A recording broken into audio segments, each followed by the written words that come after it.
एक डॉक्टर रोज रात को अपनी पत्नी को बेहोशी का इंजेक्शन लगाते। पत्नी ने जब पूछा कि ऐसा क्यों कर रहे हो, तब वह बोले कि हम अपनी रात को कुछ अलग तरीके से मनाना चाहते हैं, कुछ अलग करना चाहते हैं। तब वह मान गई और सुबह होने के बाद जब उसकी बेहोशी हटी तब उसने कहा कि मुझे पेट में दर्द हो रहा है। तो डॉक्टर साहब बोले कि यह पहला दिन है, ऐसा होना सामान्य है, अभी कुछ देर में दर्द ठीक हो जाएगा। और दूसरे दिन जब रात होने को आई तब डॉक्टर साहब ने फिर वैसे ही किया, उसे इंजेक्शन लगाया बेहोशी का। और रात भर के बाद जब सुबह उसकी बेहोशी खुली तब उसने कहा कि आज मुझे पेट में बहुत असहनीय दर्द हो रहा है, प्लीज़ मुझे बर्दाश्त नहीं हो रहा है। तब डॉक्टर साहब बोले कि मैं कुछ दवाइयाँ दे देता हूँ, इसे खा लो, अभी ठीक हो जाएगा। तब वह महिला दवाई खा लेती है। तीसरे दिन जब रात होने को आई तब वह बहुत डरी थी। 2 दिन के दर्द को झेल के वह बहुत देख चुकी थी, इसलिए उसने उस इंजेक्शन को हटाकर उसकी जगह पे कोई दूसरा इंजेक्शन रख दिया। डॉक्टर साहब गए कमरे में, उसे इंजेक्शन लगाया तो उसने बदल के रखा था। उसके बाद वह सोने की मुद्रा में लेट गई चुपचाप। डॉक्टर साहब को लगा अब यह सो गई होगी। घंटे भर बाद फिर उसके शरीर से कपड़े को हटाते हैं, उसके शरीर से कुछ करना चाहा। तब वह उठकर बैठ गई और चिल्लाकर बोली कि आप मेरे साथ यह क्या कर रहे हो, ऐसा क्यों कर रहे हो। तब डॉक्टर साहब बहुत घबरा जाते हैं, डर के मारे कुछ बोल नहीं पाते हैं। तब उनकी पत्नी फिर कहती है तुम सच सच बता दो, नहीं तो मैं चिल्लाकर घर वालों को और पूरे आसपास वालों को सबको बता दूंगी। तब डॉक्टर साहब जो अपनी सच्चाई बताते हैं उसे सुनकर उस महिला के होश फाख्ता हो जाते हैं। उसे यकीन नहीं हो रहा था कि एक डॉक्टर ऐसा भी कर सकता है, उसका पति उसके साथ ऐसा भी कर सकता है। दोस्तों, आप लोग भी सुनोगे तो आप भी हैरान हो जाओगे। नमस्कार, सत श्री अकाल, मैं राजकुमार। दोस्तों, आज की कहानी एक अमीर डॉक्टर और उसकी गरीब पत्नी की है। एक कहावत है कि होनहार बरवान के हो चिकने पात, यानी कि होनहार पूत के पाँव पालने में ही दिख जाते हैं। एक परिवार में काफ़ी दिनों के बाद एक बच्चा पैदा हुआ तो घर में बहुत खुशियाँ थी। वह लड़का बहुत सुंदर और चंचल था, तो घर वालों ने पहले ही अंदाज़ा लगा लिया था कि यह बड़ा होकर हमारा नाम रोशन करेगा और उसे पढ़ाई लिखाई के लिए अमेरिका भेज देते हैं। वहाँ पर वह पढ़ाई करके डॉक्टर बन के अपने वतन वापस लौटता है। वह देश में ही अपनी सेवाएं देना चाहता था, इसलिए वह बाहर की नौकरी नहीं करना चाहता था। अपने वतन वापस आ गया। यहाँ जब आया तो वह एकदम सुंदर था, लंबा था, किसी फिल्मी हीरो की तरह। जो गांव की कॉलोनी के आसपास की लड़कियाँ थीं वह सब उस पर फिदा रहती थी। वह देखने में बहुत ही सुंदर था और वह भी अपनी सुंदरता और काबिलियत पर इतराता था कि फ़ौरन में से पढ़ाई करके आया हूँ और मैं डॉक्टर हूँ। फिर घर वाले उसकी शादी के लिए लड़कियां देखने का सिलसिला शुरू कर देते हैं, लेकिन कोई भी लड़की उसे पसंद नहीं आती। एक से बढ़कर एक अच्छी सुंदर लड़कियां मिलती हैं, लेकिन वह सबको रिजेक्ट कर देता है। वह अपनी कॉलोनी में ही कुछ दूरी पर एक क्लिनिक खोल लेता है और वहीं पर लोगों का इलाज करने लगता है। मोहल्ले की लड़कियां सपना सजो रही थी कि काश मेरी शादी इस डॉक्टर के साथ हो जाती तो मैं कितनी धन्य हो जाऊँ। मैं शान शौकत से रहती और डॉक्टर की पत्नी कहलाती। उन लड़कियों में से ऐसी भी एक लड़की थी जो गरीब घर से थी, रंग में थोड़ा सांवली थी। वह भी सपना देखती थी कि काश अगर मैं गोरी होती तो उस हैंडसम लड़के से मेरी शादी हो जाती। लेकिन वह फिर सोचती है ये सब फालतू की बातें सोचने से क्या फ़ायदा, ना तो मैं गोरी हूँ, ना तो मैं ज़्यादा पढ़ी लिखी हूँ, ना तो अमीर हूँ, घर से हूँ, भला वह डॉक्टर मुझसे शादी क्यों करेगा। तो फालतू की बात सोचना वह छोड़ देती है और यही सोचती रहती है कि मुझसे भी ज़्यादा अच्छी, सुंदर, पढ़ी लिखी, अमीर घर की लड़कियाँ भी तो हैं। जब डॉक्टर उन्हें भाव नहीं देता तो भला मुझसे क्यों शादी करेगा। एक दिन उस लड़की ने अपनी माँ से कहा कि माँ, आज मेरी तबीयत कुछ ठीक नहीं लग रही। तो माँ ने कहा कोई बात नहीं बेटी, चलो मैं तुम्हें डॉक्टर के दिखा देती हूँ। और माँ अपनी बेटी से कहती है चलो वहाँ फला फला डॉक्टर है, उन्हीं के पास तुम्हें दिखाती हूँ, हो सकता है वह तुम्हें पसंद ही कर ले। वैसे तो तुम और लड़कियों से ज़्यादा ही सुंदर हो, लेकिन एक ही चीज़ कमी है, तुम थोड़ा सा रंग की सांवली हो। क्या पता कि वह लड़का विदेश से पढ़कर आया है, लेकिन संस्कारी है, तुम्हें पसंद ही कर ले। और वह डॉक्टर का नाम है वैभव। उनके क्लिनिक पर अपनी बेटी को लेकर जाती है तो बेटी ने कहा माँ, यह तो बहुत महंगी हॉस्पिटल है, यहाँ पर क्यों लेकर आई हो, इतनी फीस तुम्हें चुकानी पड़ेगी। तो माँ ने कहा बेटी तुम चिंता मत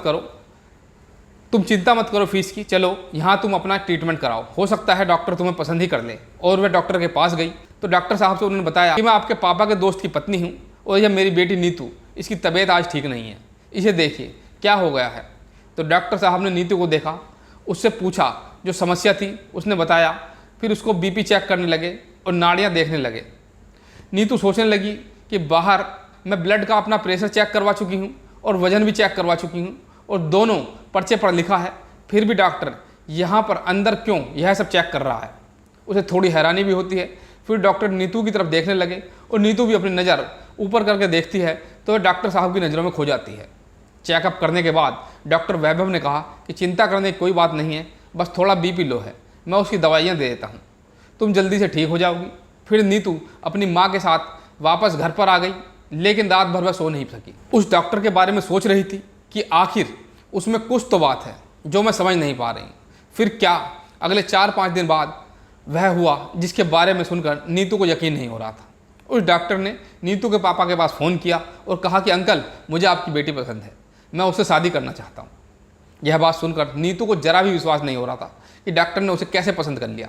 वह हैरान थी और खुश भी। लेकिन उसकी माँ ने जो बताया कि वैसे तुम मोहल्ले की सारी लड़कियों से अच्छी हो, बस एक ही कमी है कि तुम रंग से सांवली हो। और डॉक्टर के बारे में नीतू की माँ ने कहा था कि वह देसी और संस्कारी लड़का है, भले ही वह विदेश से पढ़ाई करके आया है, लेकिन उसके स्वभाव और विचार सबसे अलग हैं।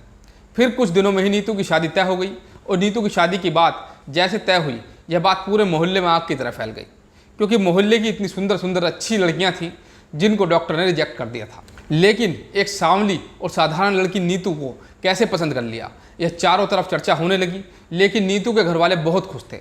अब डॉक्टर वैभव रोज़ नीतू के पास फ़ोन करते और एक दिन उन्होंने कहा कि कैसे तुम्हारी आंखों ने मुझे मदहोश कर दिया, मैं दीवाना हो गया, तुम्हारी आंखों का तुमने मेरा दिल जीत लिया, मैं दिल हार गया। इसी तरह से वह नीतू की तारीफ़ करता। नीतू बहुत खुश हो जाती है। उसे अपनी माँ की बात याद आने लगती है कि माँ ने उसे जो कहा था वह बहुत ही अच्छा और संस्कारी लड़का है। भले ही वह पढ़ाई करके आया है, डॉक्टर है, लेकिन उसे अपनी नौकरी और अपनी डॉक्टरी का कोई घमंड नहीं है। वह संस्कार से बिल्कुल अपने लोगों के जैसा ही है। उसके बातचीत, स्वभाव और विचार सबसे अलग है। नीतू भी सोचती है कुछ तो मुझ में भी ऐसी बात होगी ही, मेरे पति को शादी के बाद पसंद आएगी, इसलिए तो उन्होंने मेरा हाथ ऐसे ही अचानक मेरे पिता से मांग लिया। नीतू के शादी का सारा खर्च भी डॉक्टर वैभव भी उठाने वाले थे। उन्होंने कहा कि नीतू के पिता से कि तुम्हें शादी में कोई खर्च नहीं करना, सारा खर्च मैं खुद उठाऊंगा। और नीतू के घर वालों के सबके कपड़े, ज्वेलरी और नीतू के जो रिश्तेदार थे उनका भी सारा खर्च डॉक्टर वैभव ने उठाया। शादी में नीतू को इतनी ज्वेलरी और सोने चांदी देता है कि नीतू की आंखें फटी रह जाती हैं। उसे देखकर यकीन नहीं हो रहा था, क्योंकि उसने पहली बार इतने सोने चांदी और ज्वेलरी को देखा था। नीतू की शादी हो गई, सुबह विदाई की तैयारी चल रही थी, लेकिन नीतू उस बारे में सोच रही थी जो स्टेज पर बात हुई थी। बात यह हुई थी कि डॉक्टर वैभव की मौसी की लड़की ने स्टेज पर जब आई नीतू और डॉक्टर साहब को देखा तो डॉक्टर वैभव के कान में फुसफुसा कर कहा कि भैया, यही आपकी महंगी और अच्छी चॉइस, क्या हो गया है आपको, इस सांवली लड़की से आप शादी कर रहे हो। यह बात नीतू के कान में तक पहुंच जाती है। वह बहुत दुखी हुई और रोने लगी। तब डॉक्टर वैभव ने अपनी मौसी की लड़की को धक्का मार के स्टेज से बाहर कर दिया और नीतू को शांत कराया। अब यहाँ पर विदाई हो गई। नीतू अपने घर पहुँचती है। डॉक्टर वैभव के घर को देखकर उसे लगता है कि यह घर नहीं है, क्योंकि किसी राजमहल से कम नहीं था। चमचमाता हुआ बड़ा आलीशान बंगला था। नीतू को डॉक्टर वैभव के कमरे में ले जाकर बैठा दिया गया। थोड़ी देर में जब वक्त हो गया, डॉक्टर वैभव कमरे में पहुँचता है, तब वह नीतू को चेहरे को देखकर लगता है कि शायद नीतू अभी उस बात को भूल नहीं पाई है। इसलिए वह कहता है कि हेलो, क्या हो गया है मेरी जान, तुम अभी तक उस बात को भूल नहीं पाई हो। वही सोच के अभी तक वह रो रही हो। नीतू फिर से आंसू पोंछकर और फिर नीतू का आंसू पोंछ देता है। नीतू डॉक्टर वैभव की आंखों में देखने लगती है, डॉक्टर वैभव को देखने लगता है, डॉक्टर वैभव भी उसे देखने लगता है। दोनों एक दूसरे की आंखों में खो जाते हैं। तब डॉक्टर कहता है कि क्या देख रही हो मेरी तरफ, तो नीतू मुस्कुराकर कह देती है और डॉक्टर उसे चूम लेता है माथे को और कहता है यही तो सच्चा प्यार है कि बिना बताए एक दूसरे की बात को समझ जाते हैं। और नीतू भी समझती है कि मैं कितनी खुशनसीब हूँ जो इतने बड़े घर के डॉक्टर की दुल्हन बनी हूँ। उसने कहा कि तुम चिंता मत करो, तुम्हें जल्द ही उससे भी बाहर निकालूंगा। आज मेडिकल ने इतनी तरक्की कर ली है, कितनी मार्केट में दवाइयाँ ईजाद हो चुकी हैं जिससे तुम्हारे सांवले रंग का भी इलाज किया जा सकता है। तमाम तरह की दवाइयाँ और इंजेक्शन मार्केट में मौजूद हैं। क्या करूँ नीतू, वैसे तो तुम जैसी हो मुझे वैसे ही अच्छी लगती हो, लेकिन मैं तुम्हारी आंखों में अब और आगे आंसू नहीं देख सकता, इसलिए मैंने डॉक्टर से बात कर ली है, बहुत जल्द ही उसका ट्रीटमेंट शुरू हो जाएगा। तब नीतू थोड़ा मुस्कुराकर बोली, क्या ऐसा भी हो सकता है? डॉक्टर कहता है कि हाँ बिल्कुल हो सकता है, गोरा होने के इंजेक्शन हैं, मैं तुम्हें बिल्कुल गोरा बना दूंगा और तुम्हारा ट्रीटमेंट शुरू हो जाएगा। नीतू मन ही मन सोचकर खुश होने लगी। वह सोचने लगी अब मैं भी बाकी लड़कियों की तरह सुंदर हो जाऊंगी, जिससे मुझे जो हीन भावना है वो मेरी नहीं रहेगी। इस तरह से वह हसीन सपने सजोने लगी। दूसरे दिन डॉक्टर वैभव ने आकर उसे बताया कि मेरी डॉक्टर से बात हो गई है और आज रात से ही मैं तुम्हारा ट्रीटमेंट शुरू कर दूंगा। 10 दिन के बाद फ़र्क दिखने लगेगा। तब वह शाम का समय था। शीशे में अपने चेहरे को देखकर बाल संवार रही थी। उसी समय डॉक्टर वैभव कमरे में आता है और उसका हाथ पकड़कर पीछे से और कहा आज से तुम्हारा ट्रीटमेंट शुरू होगा। 10 दिन तक तुम्हें लगातार इंजेक्शन लगेंगे, उसके बाद तुम्हें फ़र्क दिखाई देगा। लेकिन मैं चाहता हूँ यह बात सिर्फ तुम ही अपने तक ही रखो, बाहर किसी को पता ना चले, क्योंकि मैं नहीं चाहता कि बाहर यह बात जाए तो लोगों के बीच में बात का बतंगड़ बने, बेवजह चर्चा करें। उस रात डॉक्टर ने नीतू को पहला इंजेक्शन दिया। वह सो गई। सुबह जब नींद खुली तब उसने कहा कि मुझे पेट में दर्द हो रहा। तो डॉक्टर ने कहा कि हो सकता है कि हल्का फुल्का साइड इफ़ेक्ट हो, ठीक हो जाएगा, चिंता की कोई बात नहीं। फिर दूसरे दिन भी डॉक्टर ने वही किया और इंजेक्शन दिया। फिर वह बेहोश हो गई। सुबह जब उठी तो उसने कहा कि मुझे आज बहुत ज़्यादा और ऐसे नहीं दर्द हो रहा है, प्लीज़ मुझसे बर्दाश्त नहीं हो रहा है।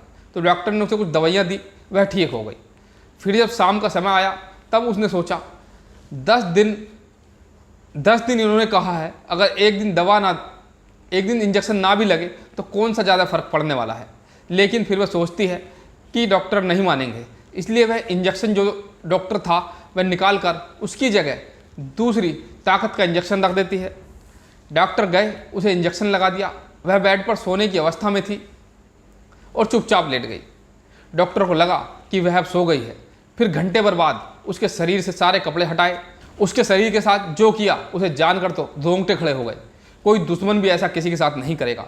बावजूद कि नीतू उसकी बीवी है, फिर भी उसके साथ करने से बाज नहीं आया। फिर नीतू उठ के बैठ गई और डॉक्टर के चेहरे का रंग ही उड़ गया। वह हक्का बक्का रह गया।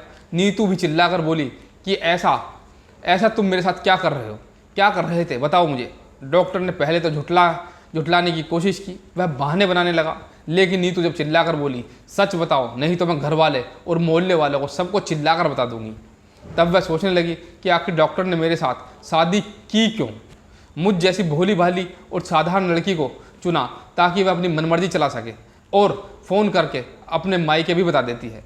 मायके वाले आते हैं। शादी के चौथे दिन ही नीतू अपने मायके चली गई और वह सोचती है कि मैं ऐसे चुपचाप नहीं बैठूंगी। अगर डॉक्टर ने मेरे साथ गलत किया है तो इसकी सज़ा उसे मिलनी चाहिए।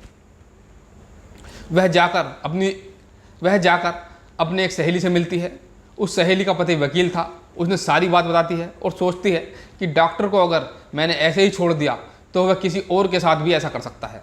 अगर उसने गलत किया है तो उसे उसके कर्मों की सज़ा जरूर मिलनी चाहिए। नीतू की माँ ने भी उसे रोका उसे ऐसा करने के लिए, लेकिन उसने प्रण कर लिया था कि अब मेरे साथ गलत हुआ है तो मैं ज़रूर डॉक्टर को इसका सबक सिखाऊंगी। वह वकील की मदद से कोर्ट में केस फाइल कर देती है और उसके